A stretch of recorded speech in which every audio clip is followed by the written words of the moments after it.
Welcome back. Well, the Defence Force has been labelled sexist over its latest internal advertising campaign. Posters featuring well-busted female cartoons have been used to help bring in younger recruits. But public outcry has forced the withdrawal of the ads. So what do our weekend All-Stars think? Paul Murray's back from Triple M. He's in Sydney, and social commentator Prue McSween is in Melbourne. Good morning to you both. Morning. Good morning, guys. Paul, let's go to you first. What do you think the posters are sexist? Oh, no, they're an absolute reflection of everyone involved in the Defence Forces. I love these things, that we're supposed to give high fives to people for pulling these ads, the very same people who had no problem when they were first proposed, drafted, finalised. These are the same people who bought the ad space to put out there, and now we're supposed to say, oh, good on you, you decided to pull it. It's always quite hilarious, a little bit like an allegory for the war in Iraq, I suppose. I guess that's right. But, I mean, are they truly sexist? They're representative of a cartoon style, and there are a lot of sort of chisel-jawed men in there as well. Prue, they look a bit like something out of Lara Croft Tomb Raider, but are they sexist?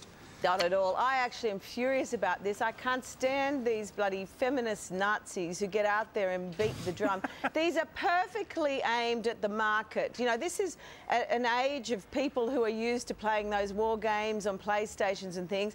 They all read cartoons. I mean, the Defence Force is a bit of a joke, we know that, but at the same time, I think it's really important that you're targeting that mindset, that psychographic, they call it, of people who are likely to join up. And I think it's perfect. And in fact, the ads worked. So I wish these dames, you know, those dames look like blokes anyway, half of them who are complaining about it.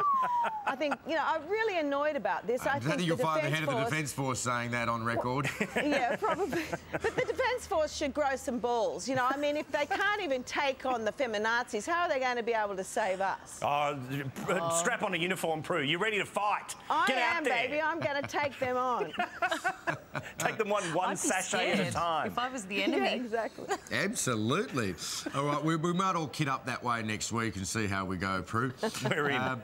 Next up, the American socialite, Nicole Richie, has been sentenced to 4 days in jail after she was caught driving under the influence of drugs. Earlier this week, we also saw Lindsay Lohan, is that her name? Lohan? The Americans say Lohan. Yeah. Arrested for drink driving in the possession of cocaine. And who can forget Paris Hilton's time behind bars? Prue, does the new Hollywood brat believe it's above the law? Well, it obviously does. I mean, it's a combination of, you know, they've obviously had a father like Steve Bracks who was never there, let's face it.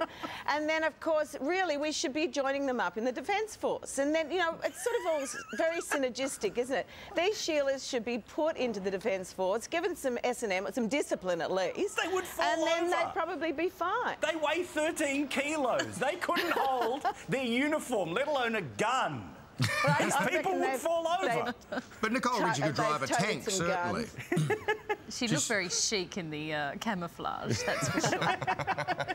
Yeah, apparently camo is very slimming. How would you like to see them punished, Paul? I would like to see them go to a play every single day and read a book every day. And if they can put up with that punish, then they can do whatever they want.